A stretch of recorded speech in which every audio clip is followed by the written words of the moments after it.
हमारे YouTube channel Dharavi music को लाइक share subscribe करना ना भूलें।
प्रस्तुत करते हैं उमाकांत धारवी म्यूजिक मिर्जापुर।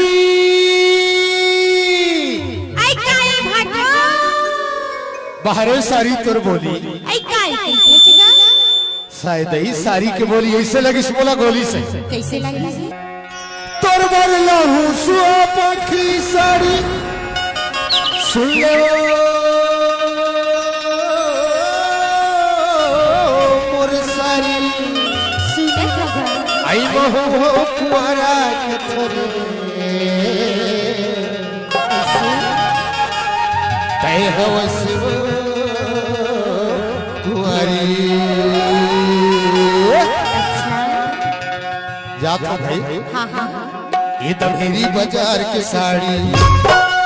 ले हो लीला शहर के साया बेनी बारी सड़क के झुलना चल के गोगा गिरारी दमेरी मोया मिलन कुआरी के बीच सारी लाली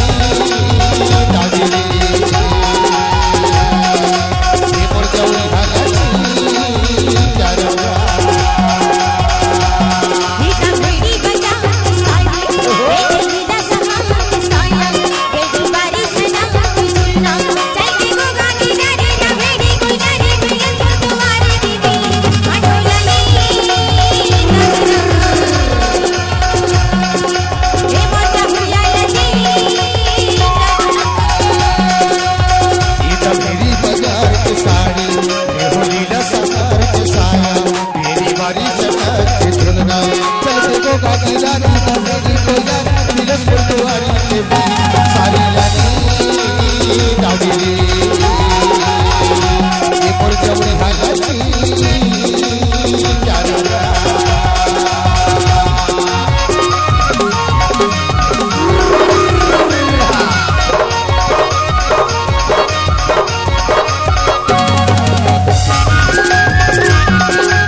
सुनता भानु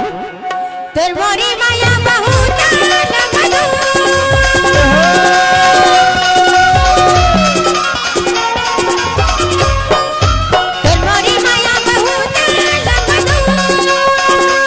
बोलई हां नहीं रहा से माया रोल चलना चाहे दुर्गा सगवानी बोलई हां नहीं रहा से माया रोल चलना चाहे दुर्गा सगवानी तमरी बाजार के साड़ी ये हो लीला सहार के साया मेरी बारी सड़क के झुलना चल के गोगा गिरारी तो मेरी कोयार बिरस में तुम्हारी के भी सारी लागी कागरे ये मर जाऊरी हालती करवा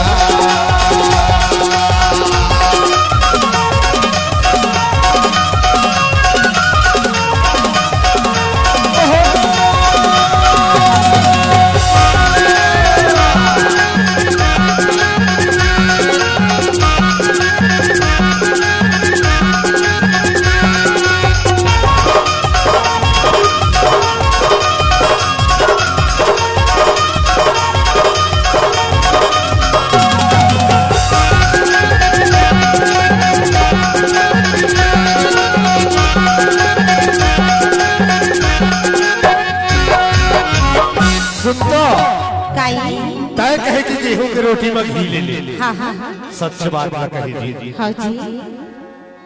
और एक बात मैं कह देता हूं का रहेगा आमा की डाला हलाओ कैसे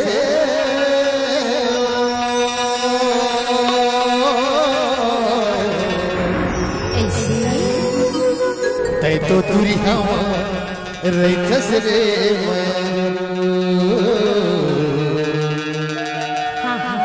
फोन लगा तो कवरेज हो जाता है ऐसे मैं बनाओ कैसे करे आवे चल ठीक है नहीं आज होगा पक्का पक्का आ जावे हाँ अरे चलते वो कुतबा चलते वो बुढ़वा चलते वो कुतबा चलते वो बुढ़वा तोला आँखी अरे आँखी मारते क्या आँखी मारते